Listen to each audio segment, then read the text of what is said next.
The Apollo 11 moon landing on July 19, 1969 was an incredible milestone in human history. Neil Armstrong and Buzz Aldrin's iconic first steps on the moon captivated an estimated 530 million TV viewers worldwide.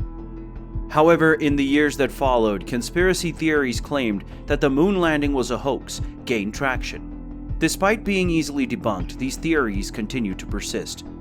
This video will dwell into the enduring conspiracy theories surrounding the moon landing and providing evidence to refute them. The claim that the American flag appears to be flapping in the wind in photographs from the Apollo 11 mission is a common argument put forth by moon landing deniers.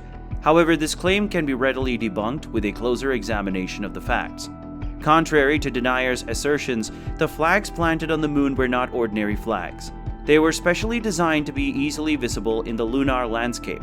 These flags had a unique feature, a horizontal rod inside that allowed them to stand out from the flagpole.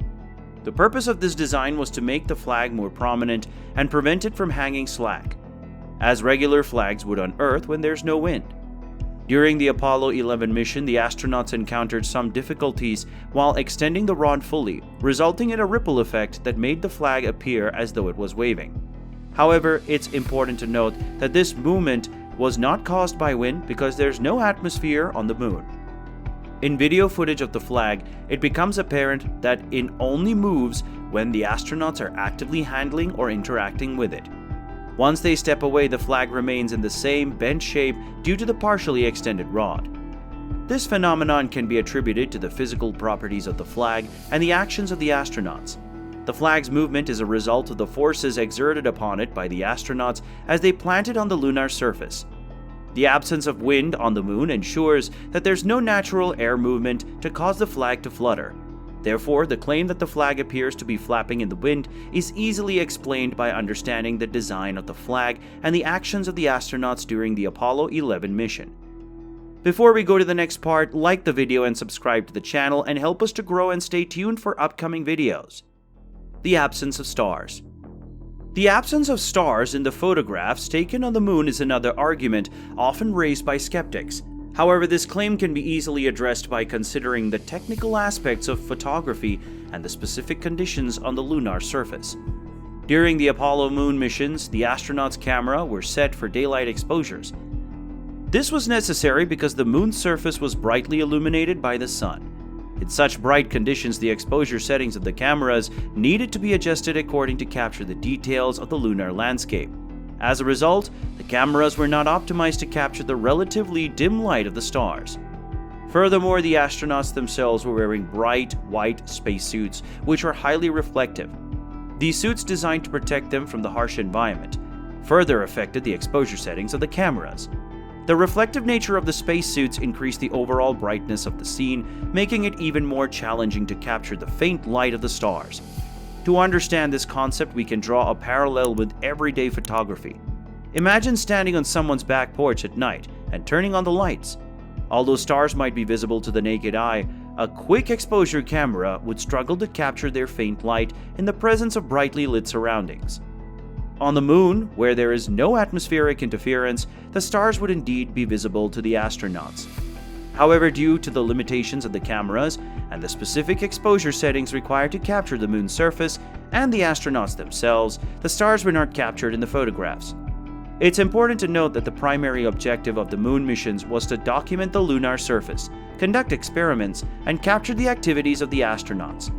The absence of stars in the photographs do not diminish the authenticity of the moon landing, but rather reflect the technical challenges and limitations of capturing celestial objects in the unique conditions of the lunar environment.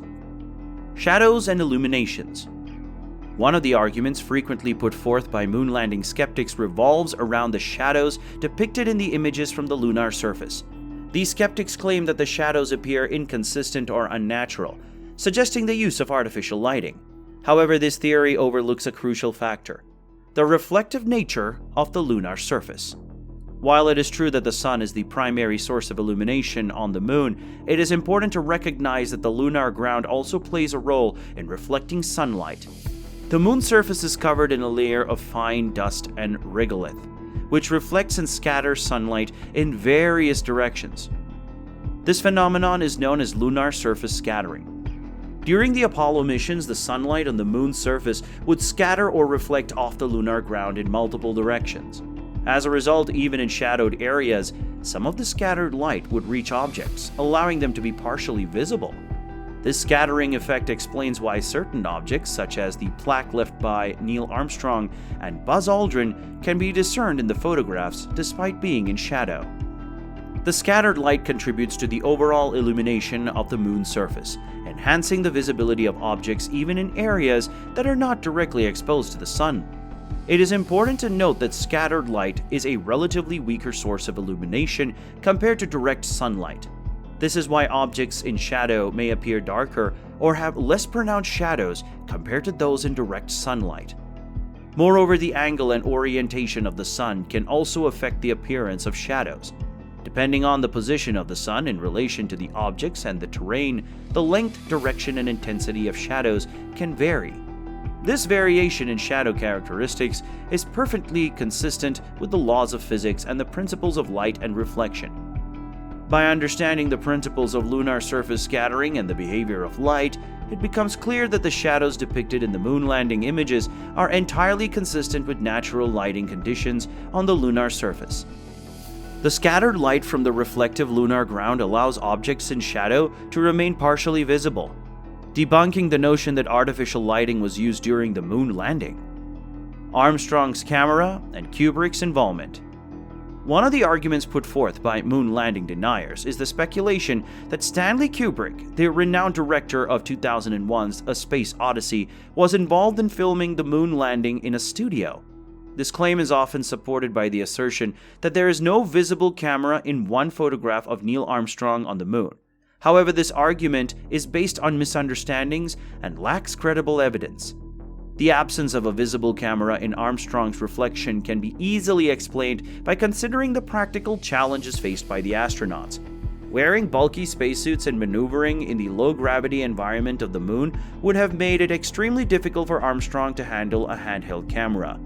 Instead, the astronauts used cameras mounted on the front of their suits, allowing them to capture their activities and surroundings while keeping their hands free for other tasks.